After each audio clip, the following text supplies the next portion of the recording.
फ़लस्तीनी वापस अपने घरों को जा रहे हैं, जश्न मना रहे हैं। इस वक्त इस मार्च का मकसद क्या है? अगर वो खुशी मना रहे हैं तो हम उसकी खुशी में शरीक हैं। इजाज़तनामा क्या लिया गया था? जी, वो हमारे पास मौजूद है, हम आपको दिखा सकते हैं। क्या एनओसी जारी हुआ था? जी नहीं, एनओसी जारी नहीं। आवाम को भी परेशानी का सामना है। जितने जीटी रोड है, मोटरवेज हैं, ये सब बंद हैं इस एहतजाज की वजह से।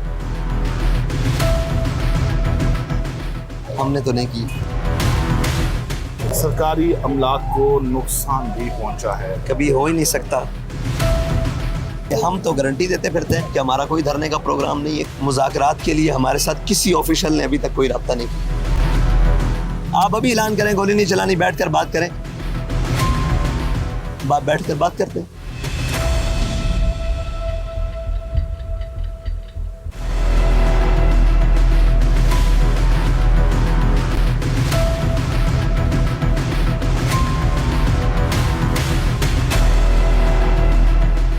तहरीक लब्बैक पाकिस्तान के अमीर हाफिज साद रिजवी हमारे साथ मौजूद हैं। आइए इनसे बात करते हैं।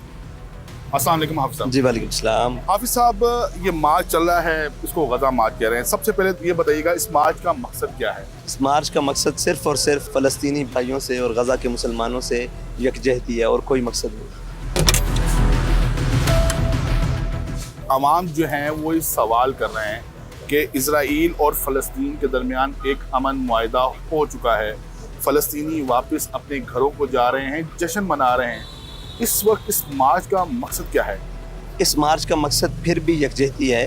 आपने देखा है कल स्पेन में पूरे मुल्क के अंदर मार्च निकला, तो हम तो उसकी, अगर वो खुशी मना रहे हैं तो हम उसकी खुशी में शरीक हैं कि हम भी खुश हैं कि यार अल्हम्दुलिल्लाह फ़लस्तीनियों को आज़ादी मिल गई। अगर उसके इस्तेहकाक के मुताबिक फ़लस्तीनी खुश हैं तो बस इतनी सी बात है। आप ये कह रहे हैं कि आप भी फ़लस्तीनियों की आज़ादी का जश्न मनाने जा रहे हैं, तो मामलात कहाँ पर आकर डेडलॉक का शिकार हैं? कहीं भी नहीं है, सिर्फ और सिर्फ हुकूमत की हठधर्मी है और उनकी ज़िद है। हम नहीं समझते कि शहबाज शरीफ साहब अक़वाम मुत्तहिदा में फ़लस्तीन की बात करें तो वो अपने आप को चैम्पियन समझें, और हम इस्लामाबाद में अगर फ़लस्तीन जिंदाबाद या गज़ा लब्बैक या अक़सा मार्च करें तो हम दहशतगर्द हैं या हम इस सज़ा के मुस्तहिक़ हैं। इसके लिए एक इजाज़तनामा होता है हाफिज साहब, इजाज़तनामा क्या लिया गया था? जी, वो हमारे पास मौजूद है, हम आपको दिखा सकते हैं कि हमने उसकी दरख्वास्त भी दी और ये भी कहा कि हमारे यहाँ हमें सिक्योरिटी भी फराहम की जाए और सारी चीज़ें, उसको वो डायरी नंबर भी लगा हुआ। एनओसी जारी होता है, क्या एनओसी जारी हुआ था? जी नहीं, एनओसी जारी नहीं। मतलब सिर्फ आपने दरख्वास्त दी? जी, हमने दरख्वास्त। रास्ते में आपको बार बार रोका जा रहा है। हमारी मंजिल यही है कि हमें फ़लस्तीनियों के साथ इज़हारी यकजहती करने दी जाए, बस इस्लामाबाद के अंदर करनी दी जाए। इसमें क्या हमारा मुल्क नहीं है इस्लामाबाद? क्या हमारा शहर नहीं है इस्लामाबाद? क्या हमारा शनाख्ती कार्ड पाकिस्तान का नहीं है? क्या हम उसमें जाकर, सबको इजाज़त है, हमें क्यों नहीं है? सवाल तो ये है। हुकूमत का कहना यह है कि एक माजी में भी इस तरह के पुरअमन एहतजाजों की कॉल दी गई, लेकिन जैसे ही इस्लामाबाद पहुंचा जाता है तो ये जो पुरअमन जो एहतजाज होता है ये पुरतशद्दुद हो जाता है और फिर एक धरना दे दिया जाता है। नहीं, हम जब धरना देते हैं हम बता कर आते हैं कि हमने धरना देना है।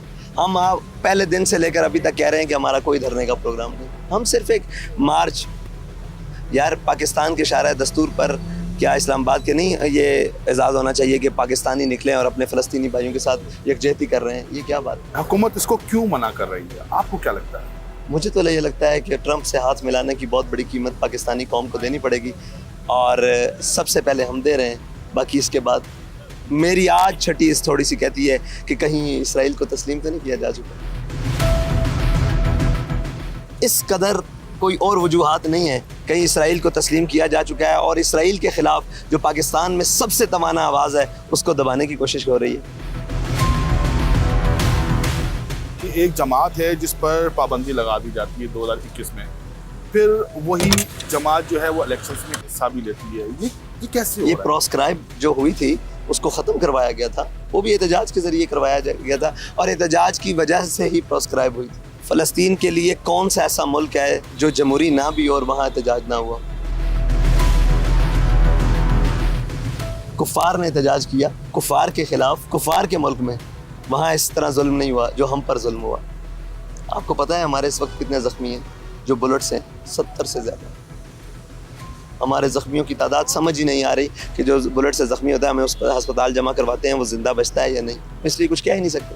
पहले दिन, जिस दिन 8 तारीख थी, हमने 10 को निकलना था, 8 की रात को हमारे वहाँ घर पर हमला किया गया। और आपको शायद मालूम भी होगा, आज सुबह मेरी वालदा मोहतरमा को जो ज़ईफ़ुल उम्र है उनको भी गिरफ़्तार कर लिया गया, मेरी हमशीरगान को, घर के सारे अहबाब को, बच्चों को, घर वालों को, सबको गिरफ़्तार करके नामालूम मकाम पर मुंतकिल कर दिया गया, पूरे घर पर कब्ज़ा कर लिया। तो यार ये जुर्म है हमारा कि हमने फ़लस्तीन की बात की है। जब से हम घर बैठे हुए थे वहाँ से लेकर अभी तक गोली के अलावा बात ही नहीं की।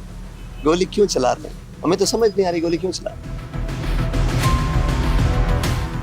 क्या आपके साथ कोई भी मुज़ाकरात के लिए नहीं आया? मुज़ाकरात के लिए हमारे साथ किसी ऑफिशियल ने अभी तक कोई रब्ता नहीं किया। हम तो बार बार यहाँ से ऐलान कर रहे हैं, वज़ीर आज़म साहब अभी कश्मीर में बात हुई है, हम हालात ख़राब हुए, आपने कहा गोली नहीं चलानी, बैठकर बात करें। आप अभी ऐलान करें गोली नहीं चलानी, बैठकर बात करें, आगे चलते बैठकर बात करते। आप तैयार हैं बातचीत के लिए? तैयार और हैं? भाई हम तो एक लम्हे के लिए भी बातचीत से पीछे नहीं आए।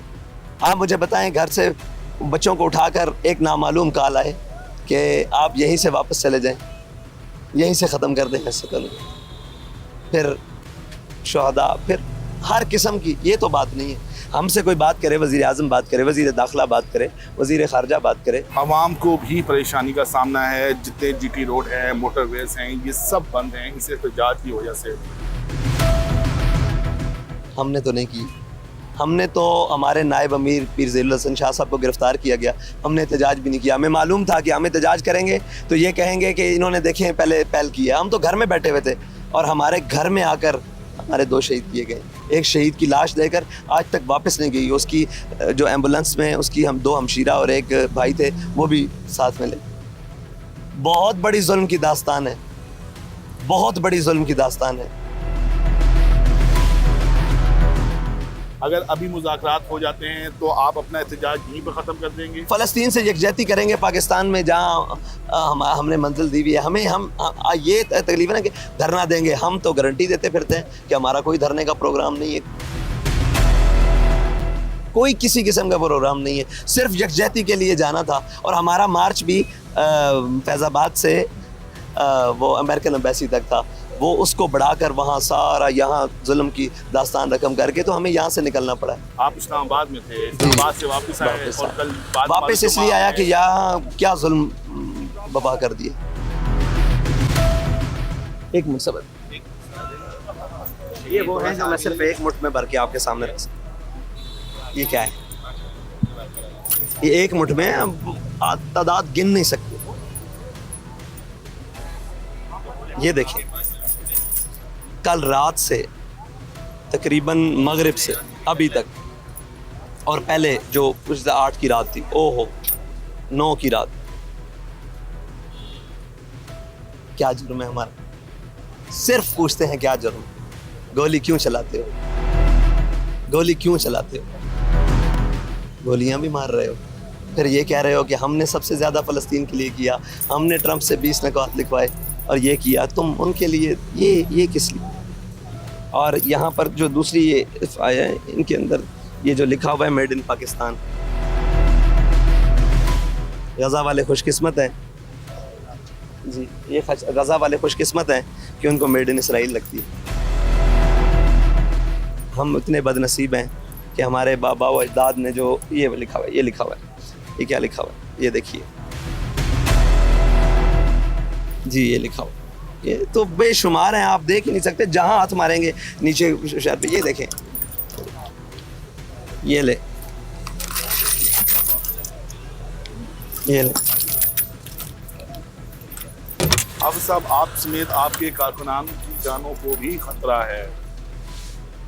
क्यों है जुर्म? क्यों है? हमने ऐसा क्या किया? क्या गज़ा का नाम यहाँ नहीं बुलंद हुआ पहले पाकिस्तान? किसी ने गज़ा की नाम नहीं लिया पाकिस्तान में? सरकारी अमलाक को नुकसान भी पहुंचा है। कभी हो ही नहीं सकता। सबसे बड़ी सरकारी अमलाक हमारे सामने वो हैं जो हमें गोली मार रहे हैं। हमने कहते हैं बाबा जी ने कहा था हमारे कायदे ने कि ये मेरे बच्चे हैं, ये मेरे बच्चे हैं, तो तुम वो हमारे भाई हैं। हमने किसी को कुछ नहीं किया। यहाँ से एक उनके खिलाफ नारा नहीं लगा।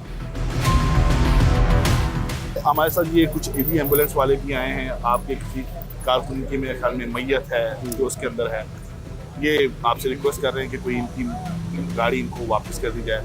इसके अलावा एक स्पीडो बस से हम देख रहे हैं वो है, इसके अलावा वो जो है वो इंशाल्लाह कर देते हैं, कोई मसला नहीं, ये तो बात भी नहीं है। आवाम को ये पैगाम देना चाहेंगे कि हमारी मौत शायद आपसे पहले लिखी हुई है, लेकिन हम मर जाएंगे, लेकिन तुम्हें याद आएंगे।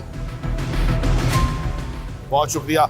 हमारे साथ मौजूद थे तहरीक लब्बैक पाकिस्तान के अमीर हाफिज साद रिजवी साहब। इनका ये कहना था कि हुकूमत मुज़ाकरात करे, वो ये एहतजाज किसी भी वक्त किसी भी मुकाम पर ख़त्म करने के लिए तैयार हैं। इस वीडियो पर अपना फीडबैक जरूर दीजिएगा। अपना ख्याल रखिएगा। अल्लाह हाफ़िज़।